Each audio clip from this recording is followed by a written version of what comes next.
অনুষ্ঠান শেষ হলেই বাইরে থেকে মনে হয় সব শেষ। গায়ক নামলেন মঞ্চ থেকে, কারোর সঙ্গে সেলফি, কারোর সঙ্গে দু চার কথা, কখনো বা সরাসরি গাড়িতে উঠে স্পট ছেড়ে বেরিয়ে গেলেন। সবার চোখে শো তখন সাকসেসফুল, কিন্তু মিউজিশিয়ানদের কাজ তখনও শেষ হয়নি। আসলে তখনই শুরু হয় আসল দায়িত্ব। ঘন্টার পর ঘন্টা মঞ্চে দাঁড়িয়ে বাজানোর পর ঘামে ভেজা জামা, শক্ত হয়ে যাওয়া আঙুল, পিঠে আর কাঁধে জমে থাকা ব্যথা নিয়েই একটা একটা করে বাদ্যযন্ত্র নামাতে হয়। ঢোলের দড়ি আলগা করতে হয়, কিবোর্ডের তার গুটিয়ে রাখতে হয়, বাঁশির ব্যাগ ঠিকঠাকভাবে লাগাতে হয়, হ্যান্ডসনিকের স্ট্যান্ড খুলতে হয়। একটু ভুল হলেই ক্ষতি নিজেরই। এই সময়টাই কোনো ক্যামেরা থাকে না, কোনো করতালিও শোনা যায় না, শুধু থাকে ক্লান্তি আর দায়িত্ববোধ।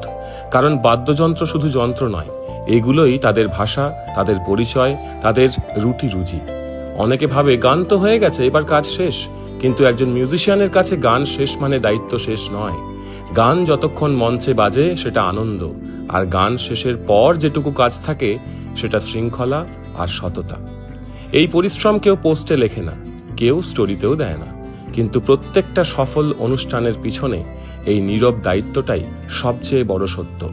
তাই অনুষ্ঠান শেষে যদি কেউ মনে করে গায়ক নেমে যাওয়ার সঙ্গেই সব শেষ, তাহলে সে জানে না গান শেষ হলেও মিউজিশিয়ানের কাজ শেষ হয় অনেক পরে।